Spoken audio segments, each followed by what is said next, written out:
this is at lunch with, although for Mara, I'm sorry, it's at breakfast with, because she thinks. No, it's my mistake.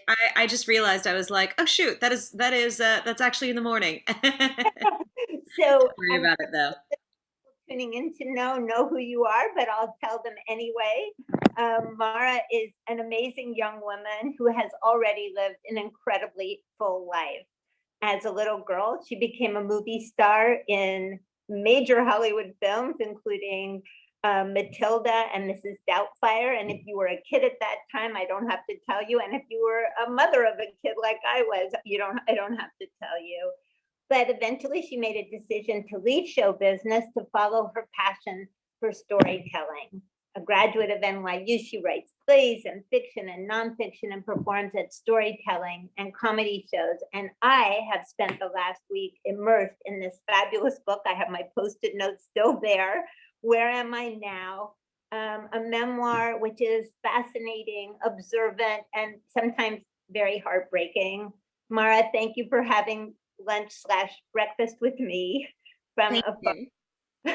And so the first thing I'd love for you to talk about is a few months ago, you wrote a very provocative essay, I think inspired by all this stuff going on now with Britney Spears, on the New York Times opinion pages. And it was called The Lies Hollywood Tells About Little Girls. You were one of those little girls. Could you tell us what are those lies? Well, it's kind of funny because I didn't actually choose the title, and I don't know if I would have chosen that specific title because my issue is that while Hollywood is, very specific in its way about the way that it treats people, I think that the public and the media have a responsibility as well. And I do consider, that separate. I consider the media separate from Hollywood, but I do think that there is a symbiotic relationship there where Hollywood needs the media and the media needs Hollywood. And it's something that has really changed a lot in the past few years, I think. But basically, I think that there's this idea that we need to bring people down. And if somebody gets too famous, then, there's something wrong with them and we need to bring them down because fame is such a strange, unnatural thing. And I think that leads to sort of breaking down young women and pitting them against each other and if anything bad happens to them, being like, well, they asked for it, well, they deserved it. That I think is it, and also young women being available and like being in control. I think that's sort of the image that we have if that they are completely in control of their life and their choices and the things that they do and the things that they make. Whereas like in reality, I think they have very much power.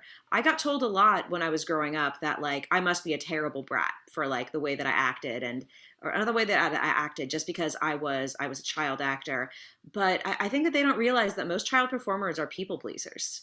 It's not about money and attention for them. It's about people pleasing, and that I think is the sort of the hardest thing for people to wrap their head around. They think, oh, these people must be very entitled, very this, very that, and I suppose in some ways they are, but I think that a lot of the times they just really want to please people. So I think that there's a really big misconception about what child actors and child performers are like, especially when at the end of the day they're just little girls.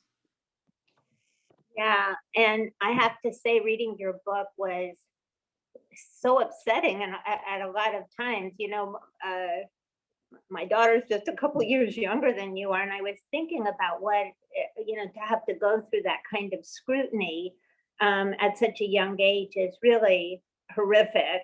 And as I read your book, your childhood felt to me like this really bizarre blend of innocence and being quite protected by your family, by people around you, but also extreme maturity. And I think that was the quality that made people love you so much in those movie roles, that kind of extremely old soul packaged in a young kid's body. And I was wondering if you could tell us what it was like as a 5, 6, 7, 8-year-old kid to separate yourself in real life from this person on the screen. Well, I mean, I think when it comes to acting, honestly, I think sometimes children have it easier because acting is about sort of inhabiting another character and becoming, another person. And children, I think, can kind of do that better than anybody because they are all about pretending. And acting isn't quite pretending, but there's the idea of becoming somebody else for a while and then just kind of dropping it and going. Also, adults, I think, aren't like that into the idea of vulnerability anymore. It's very hard for adults to be vulnerable, but it's very easy for children to be vulnerable. And I think in some ways children can access that a lot more easily, the vulnerability. And the acting classes, so many of the acting classes that actors take are really about being able to be sort of loose and relaxed and free again, and vulnerable again in a way that comes easily to children. But I think for me, so that was kind of how I felt about the craft of acting. Was it just kind of it came naturally to me, and I was a very sincere child. Like I was a very bad liar as a child. I could never tell a lie. I would always get in trouble for it because I had a very expressive face and voice, and I think that kind of suited me well there. I was very sincere, and I guess there was that kind of vulnerability there. But I also think that I think that for me, I think that acting was just kind of another thing that I did. Like the same way that other kids, go to the JCC and like play sports, or other kids, they are Girl Scouts, or they have violin lessons, or they have something like that, and so that kind of made me think that was like what it was for me. It was the same as music lessons or sports or things like that. It was a commitment kind of, but I didn't really see it as a job. I knew that I needed to take it very seriously, but I didn't really take it as seriously as I think I should have. I didn't really understand the magnitude of what I was doing, and I think that there's a separation there. I mean, when you're in plays as a child, you hear people clapping for you immediately, but when you are in a movie, you do the movie, and then how long before the movie comes out? Maybe 6 months to a year. So like there's a disconnect, I think, between when you make the movie and when you actually appear in the movie, and that can be 6 months to a year in a child's life, and that's an enormous amount of time in a child's life. There's so much development that goes on between those. So there were times that I made movies and then it was almost like I'd forgotten that I was even in them by the time they came out. That's amazing. And that does come across in your book. That sort of interesting dichotomy of the reality of your life and the unreality of your life at the same time. I think people have a lot of feelings about stage parents. Hmm.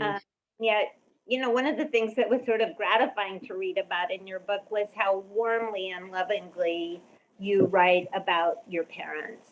Yeah. Especially your mother. And, I have to say, when I read about the message on the sweatshirt, Mara, tiny but tough, I lost it. Yeah. And your mom died when you were 8, before Matilda was released. And I was wondering if you could talk to us about how you see the legacy of your mother to you now.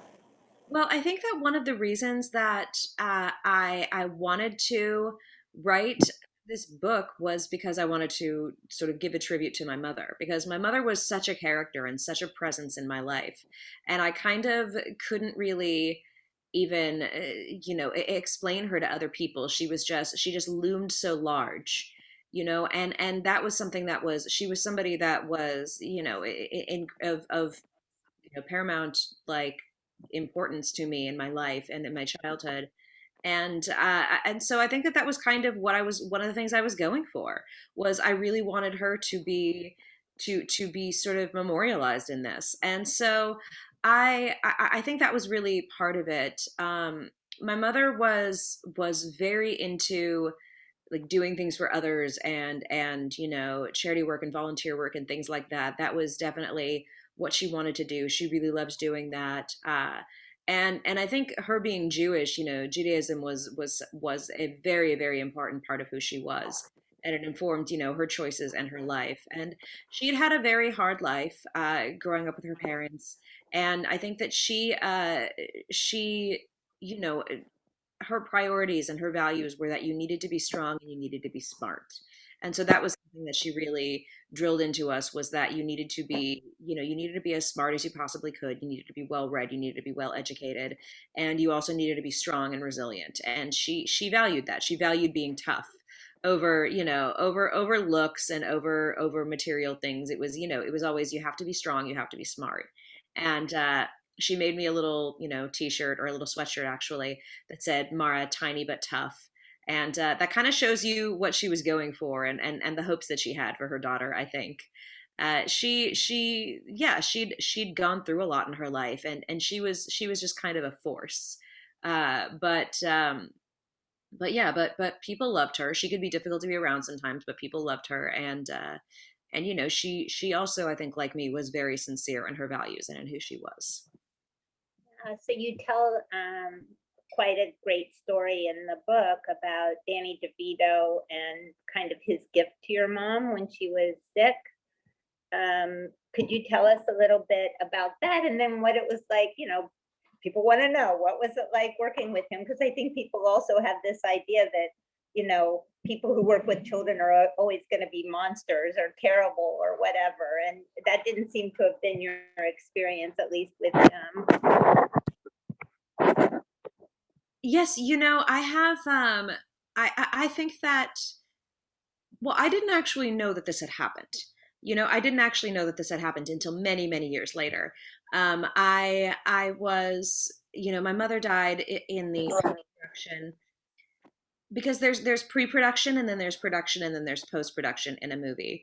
And so pre-production is, when you're sort of just getting everything set up, and you're getting all the paperwork, and you try on the clothes, and you do the makeup tests, and you do the special effects tests and things like that. Production is, the actual, meat of it. It's where you are actually getting everything done. And then there's post-production, and post-production is just kind of fixing any mistakes and doing the ADR. So, doing the looping and things like that, for sound and editing, and all of those things. That's kind of what you do. That's what you do with all of your time. And my mother died while we were in post production. So right after we'd filmed the movie, we were in post production. We weren't filming every single day, but and she had breast cancer that had metastasized, and we. I was always very sad that she didn't get to see the finished product of Matilda, because she was so she loved the book of Matilda so much, and it was probably her favorite project that we had worked on. And we had gone through so much, because she'd been going through chemo treatments, and it was very, very hard. Uh, and then a couple of years ago, we did a reunion of Matilda, and I got to stay at Danny DeVito's house, and I talked to him about it, and I said, I was always so sad that mom never got to see this. And he said, well, I actually took Susie a print of it while we were in the hospital. It was an unfinished print, but I took, I took to her, and I showed it to her, just so she could see what had happened, and what we had accomplished. And that made me feel so happy and so at peace, because I felt for so long so sad that she had never been able to see it. And hearing that, I was just so happy. And I had a lot of fun working with Danny. I mean, he was kind of like a fun uncle. And I think that I was very lucky in some ways, that I had some people who were very, very good at working with me, and understood children, and were very fun. And of course, sometimes they got stressed out, sometimes they got overwhelmed, but they were fun, and they would, invite me over to their house, Danny and Rhea, and Rhea was lovely too. And she and I would play games and make up songs and stories, and we would go and play at their house. And they had the best house ever. They had secret passageways built into it. It was a kid's paradise. They had trampolines, they had a movie theater, they had a swimming pool and pinball machines. It was just the best place to be a kid, and so I loved going over there. And yeah, he was very sensitive about these things, and we immediately bonded. And I think that there's also, I think, and I don't know if it's just because we all tend to live in the same cities or anything, but I think that there's usually a lot of camaraderie between Jewish Americans, especially Ashkenazi Americans, and Italian Americans. And especially when he was married to a Jewish woman. I think that there's a lot of similar boisterousness and appreciation for food and family and storytelling and such. And so that I think feels very sort of real. And so we were always hugging and laughing and talking. And I feel very lucky that a lot of the directors I had were very kind to me. Chris Columbus was very kind to me. Uh, um, I mean, Britt Allcroft was very kind to me. Michael Ritchie was wonderful. He and his family also took very good care of me after my mother died. And there was Danny, and I feel very, very fortunate to have worked with so many wonderful people. That's a great, I'm so thrilled to hear that that's what their house is like, because that's what you would imagine. But then you thought, oh, maybe they live in some boring, bland place. So They probably live in like a different apartment now, but like because you don't need like a big house when when your kids are all out of the house. But at the time it was just the best. It was the best place to be a kid, and they would throw great parties, and they would always have a lot of fun stuff there for kids as well. that's great. So, so you were wildly successful. I think most actors in the world, if they could have your resume, they would think, Diana, this was great. It's enough. That's funny because I don't think of it at all like that at all. I think that I was so disconnected from it that I never even thought about it like that. I was just like, oh no, this doesn't this is just something I do. It's not that big of a deal. Yeah, like it was your after school activity, which is, I get it. Well, but then there was a moment that you decided not to continue in film, that you wanted to do something else. And I think it kind of relates back to the first question of Hollywood and little girls and how you're treated. And I was wondering if you could talk a bit about what was it that made you decide. I mean, obviously, you're still a performer, you're still a storyteller, but you've taken a different route than the one you started off in. And was there a moment or a series of moments? Tell about that. There was never one moment, I think, when I decided that I just didn't want to do this anymore. There was never one moment. I still kept voice acting. I've been consistently voice acting since I was a child, and really I kind of switched into theater. So there really wasn't one time where I was like, I'm going to stop acting. And like I said, I didn't see myself as successful. I saw myself as and I think that was also partly because of my parents doing. I saw myself as just a regular person who had this job, and also where I grew up in Southern California, in Burbank, California, where we have Warner Brothers Studios and Universal Studios and Disney Studios. I was born across the street from a major studio, just in the hospital. That I think it's seen as kind of more common there. Like every year around January, February, we would have new kids come out from Michigan or from Minnesota or someplace because they wanted to act, and they were there for pilot season. That was every single year that happened, and we all just kind of got used to it. And like we would know, we would be like, oh yeah, that guy was in a McDonald's commercial, and that guy was in an episode of Seventh Heaven, and she was on this sitcom that got canceled or something like that. And we would just know that about the kids at school, and sometimes it made them more popular, and sometimes, especially like in my case, it really didn't. In fact, people kind of assumed, they were like, oh, you think you're so great, and they would cut us down, and they would be really rude to us and mean to us. And so we would get bullied for it, some of us, and there was a hierarchy. Like the kids who were in who did modeling were considered cooler than the kids who were in children's movies like me. So but I think there was, I could have handled that just fine, and I did for several years. But I think that one of the reasons that I didn't want to act, as publicly anymore, was it just felt like it was too much pressure. And you have to keep in mind that when you are an adolescent, you are constantly thinking, am I ugly? Am I this? Am I that? You're worried about your body. You're worried about your appearance. And in my case, I had, actual newspapers and magazines and full grown adults saying, like, yes, you are. Talking about how ugly I was, talking about how awkward I was. And they didn't, and the thing is, if you say these things about any little girl, if you talk about how ugly a little girl is while she's going through puberty, or you talk about how cute and beautiful a little girl is while she's going through puberty, people are going to think you're a creep. People are going to think that you're a monster. But because you're in the public eye, you're allowed to do that. And it's absolutely terrible. So that was something that happened to me, and I couldn't stand that pressure. And I felt very awkward, and I didn't feel like there were really very many parts for me. And there really weren't. I think also that people weren't very good at writing, teenage girls at the time, and so I think that for me it was kind of like there weren't very many good parts, and there weren't very many things that I wanted to do, and I was sort of burnt out on it.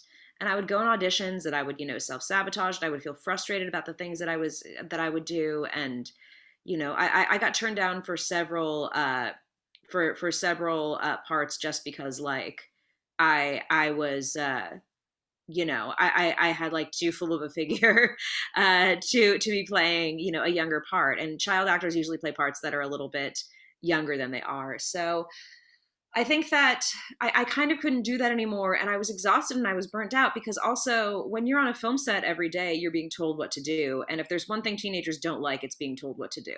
So I was tired of that, and in the meantime, I had discovered live performing, or I should say, rediscovered live performing, with the choir and drama and comedy and things like that in my school, and so that really became what I wanted to do. That really became much more fun for me. And so I sort of put all my focus on that instead. And I did that for a few years. And then I wasn't very happy at my high school. So I ended up changing to a boarding school for the visual and performing arts, Idlewild Arts. And I had a great time there. And I knew by that time I still liked the idea of working in theater and film, but I wanted to be behind the scenes as well, and I wanted to be, and that's when and as for writing, I mean, I'd always written, and I'd always been told by teachers over and over again, you are a terrific writer, please keep this up, please keep doing this. And I did. I absolutely loved that, and I'm so glad that I had so many encouraging teachers to tell me that.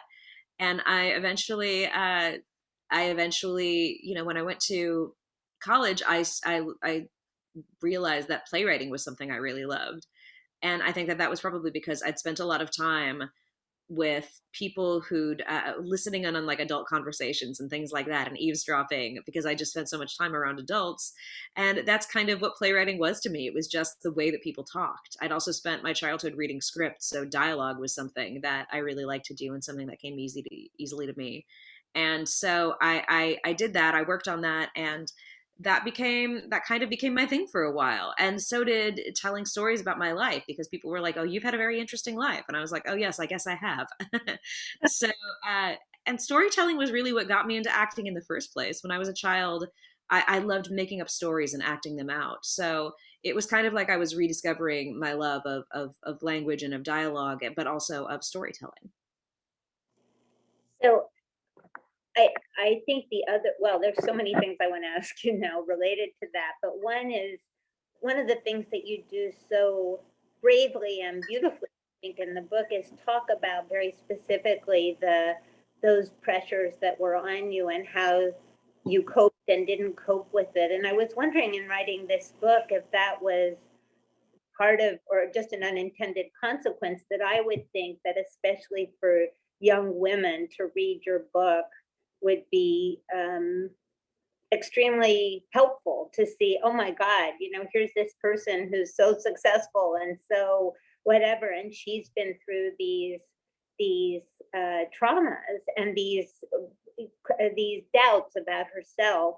And I guess the question really is, what would your advice be to kids who are interested in performing and interested in, because no matter what, you're inviting yourself for a life of criticism, whether you write or perform, you're putting yourself out in the public. And what do they need, just as a personal strength or whatever, what helps you get through all those hard patches?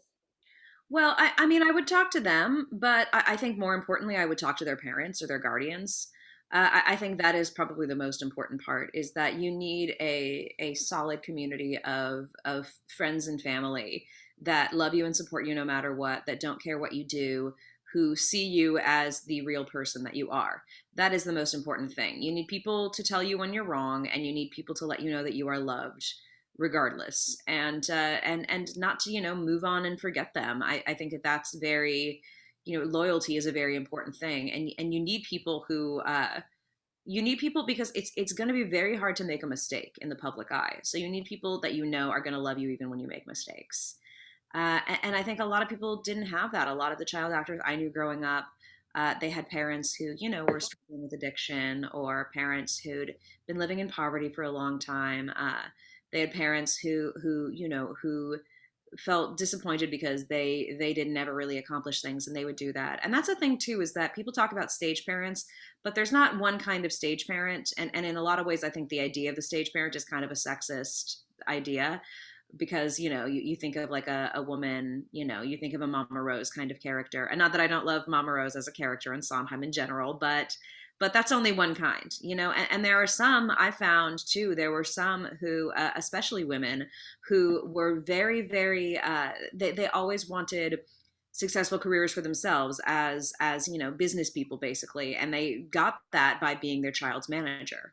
I think in some ways my mother kind of fit into that too. She didn't have, she had jobs, but not really a career for a long time, because she was raising 5 children. So, it was very hard to balance that, so instead it was much more like freelance work and jobs here and there. But she I think, she always kind of wanted to be, I think, like, if she had lived, she probably would have gone on to be a producer. I think that that was something that very much interested her. So I think that, but I don't think she was living vicariously through me. I think that she was great, but it was always something I wanted to do. So that's something I think it's important to ask children: is this what you want to do? Another thing is, the idea of fame is, you can't go in chasing fame, because fame is a strange thing, and fame inevitably fades. Fame does not last very long. And one thing that is sad for a lot of child actors is, especially when they are in children's movies and things, when people get older, when their fan base gets older, they're going to be cast aside. I kind of liken it to the way that a lot of little girls stop playing with their Barbie dolls, and they kind of, they'll like they'll cut their hair, and they'll like take their heads off, and they'll throw them around, and they'll be like, we don't want Barbie dolls anymore.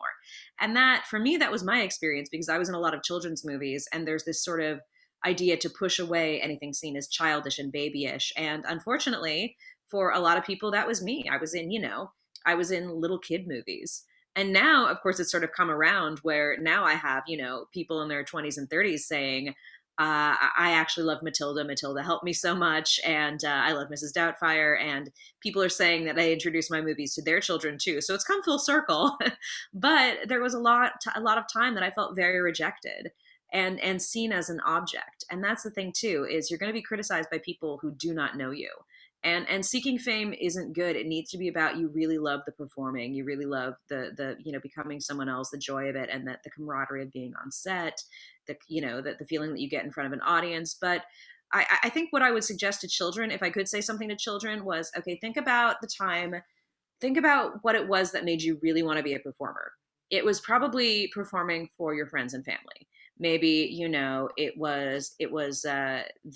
Purim, the Purim pageant at preschool, or the Easter pageant, or something like that.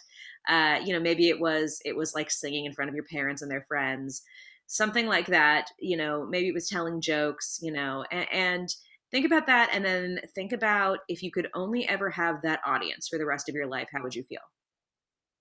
And if it's still like, oh, that's great, and the audience was, the audience was just, your friends or your extended family or something like that, or the classroom, and you are going to be okay with that for the rest of your life, then you should go ahead and do it.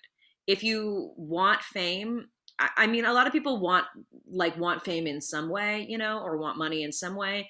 And I don't think that that's a terrible thing, but if it's just about that, and you would not be happy playing to just that size audience for the rest of your life, you shouldn't do it, because it's very likely that that will be, And I wish parents also knew that at some point, if their child does become successful, they're setting them up also to be a has-been.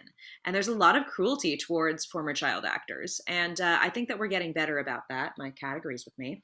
But I think that for a long time, it was sort of seen as rejection. And, these kids are brats and these kids, they do not matter.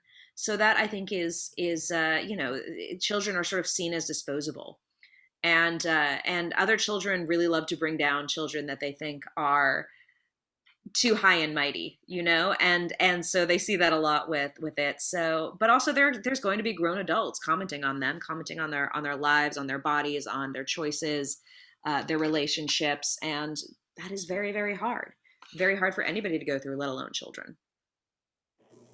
Thank you. I think that's, I didn't know how right I was at the beginning to say that you were a very wise person and you actually are. Thank you. I try. So look, we are virtually at the American Jewish Historical Society, and you've alluded a little bit to your Ashkenazi qualities, but you did come from a family where your father is not Jewish and your mother was. And I was wondering, growing up and now, what does that Ashkenazi Jewish thing mean to you outside of bagels and lox, or telling funny jokes?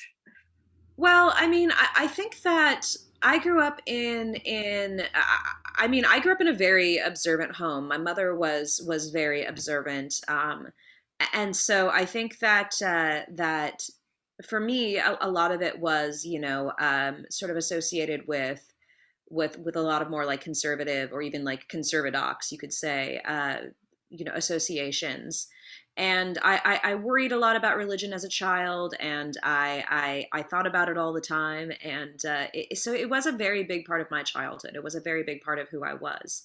And I loved being Jewish. I really did. And it made me happy when I met people in the industry who were Jewish too, because it felt like I was part of something. It felt like I was part of a community. And I mean, I grew up in a part of LA where there weren't very many Jewish people. There were a couple here and there, but I would have people turn to me and say things like, "Are you Hebrew?"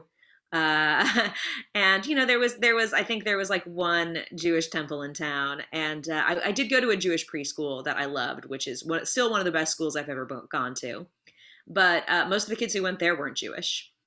It was a big part of my life and a big part of my childhood, and I think I did unfortunately have some relatives who were much more religious and observant as I was, and I think when I got a little older, I kind of fell away from practicing it as much, and because I think I associated it with the negative experiences I'd had with, the people who'd given my mother a hard life and given, my father a hard time. And I think I associated it with that for a long time. And but the thing is that, and I remember talking to my mother about this when I was young and saying to her, like, well, especially because it was hard, especially being around people who weren't always Christian, or who were Christian, or different religions.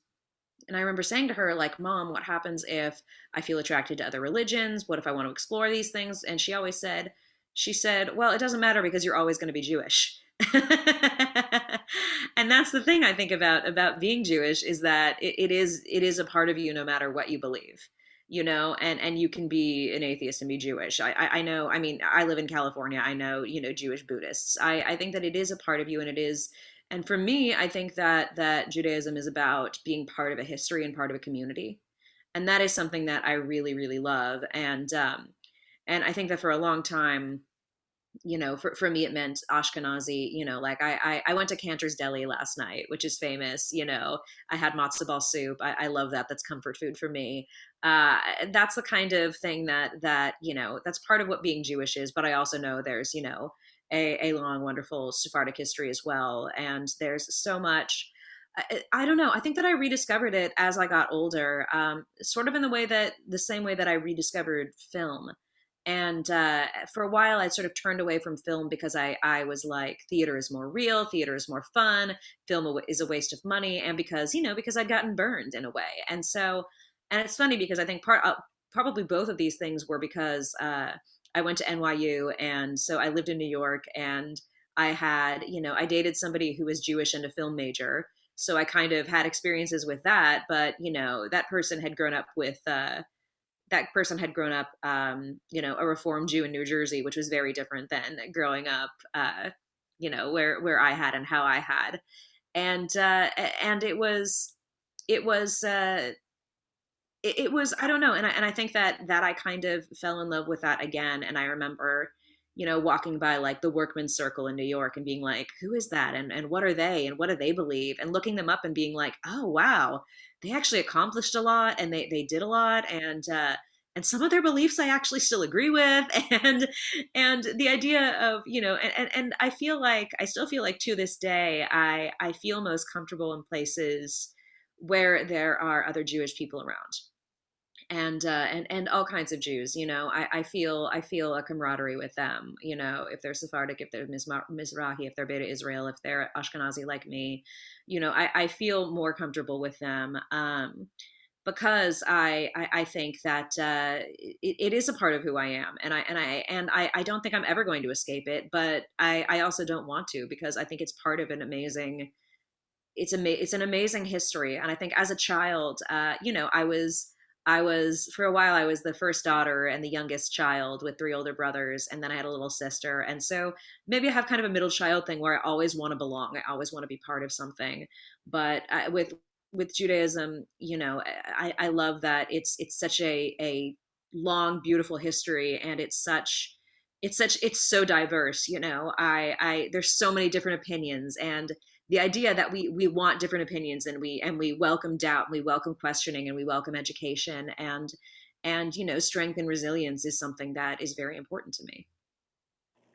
So I am really bummed out because I just got the 5-minute warning, and I have so many more things I want to ask you, and I will ask you a final question. But before I do that, I want to invite you next time you're in New York to come to the American Jewish Historical Society I to would love visit that. archive, because there you can hold the notebook where Emma Lazarus wrote the great Colossus that's on the Statue of Liberty, and it's amazing, and I think you very much are part of that collection. Yeah, Uh, and so, it's important to me. It's important to me, and I love being a part of that history and that uh, tradition. Yeah. so when your book ends, you're still in New York, and you've just been doing storytelling, going to comedy clubs, and having like these very mixed experiences, which I just awe of your courage to go in front of those audiences. Um, so tell me, what is your creative life like now, and why did you go back to LA, and what is your creative life like now, and what are your hopes at this moment for your creative future? I mean, I think 2016 was sort of a chaotic time for me and a chaotic time for the world. And I think that I loved living in New York for a very long time. But I felt, I am from LA. And when I came out here, I felt like life was a little bit easier here. And I also thought to myself, well, I probably want to have children in a few years. And, I mean, either place I could raise them as Jewish as I wanted to. But I also knew that I knew what it was like to be a child in Southern California. And there were many things that I liked about being a child in California. I loved that we could go into nature at any time, and we did. My father was very big on that. And I knew that I could wear shorts and knee length skirts all year round there, and so I knew how to raise children, so that was part of it. I knew that I wanted a family at some point, but also I was moving back into writing, and I was moving back into film and television, and I never really anticipated that, I think. But when I was little, I wanted to write scripts for movies because that was the kind of writing that I was doing. So I really wanted to do that, and dialogue. I mean, I love writing dialogue, and I'm always going to love writing plays. But I think that I really wanted to do. I thought that that kind of transferred very well into sort of film and television, and documentary work, which is something I've always loved. I even love documentary theater. Anna Devere Smith is very close to my heart. People like that, but I so that was something that I thought I wanted to do more of. when I came out here, I had some struggles with health that set me back, things that I'm still dealing with. And so that kind of changed my perspective on things a lot too. But I think that, it felt kind of like it was time to go home. 2016 felt like sort of a very big change for me. And I wanted to be closer to my family, and it's funny. I think that for me, there is sort of a story of return in a lot of ways in my childhood, of returning to places and returning to, and obviously the idea of return is like a literal thing in Judaism in some ways, but I don't know. I personally like the idea of a metaphorical return, of to a place in your heart, to a place in, and that was something that I think was important to me. Was I in some ways I returned to film. I didn't, and perhaps I'll change it from the inside, perhaps I won't. We'll see. I'm working on things that, we'll see how that turns out. But it was also return a little bit to my childhood, and embrace it, because I tried to push it away for so long. And I also think that I sort of conflated Hollywood with the actual location of Hollywood, and I don't think that it's necessarily like that. The LA is necessarily like that. So for me, it was about sort of embracing who I am underneath it all. And I still love New York. I still miss New York. I don't miss the seasonal migraines though. So it's yeah. I think a lot of it was sort of about returning home and accepting kind of who I am, and things feeling a little bit easier out here. And who knows, I could still go back to New York, but I felt like it would be a little bit easier out here, and I was right. I'm happier out here. I'm also a little more bored, but I'm happier. So so yeah, for me it was just kind of about, returning home. Listen, this has been a real pleasure. Thank you so much. Definitely come to visit at the very least. I will. I definitely will. And very much looking forward to whatever it is that you come up with next. I know it'll be a fascinating journey for your great admirers. So Yeah. Thank you so much. thank you.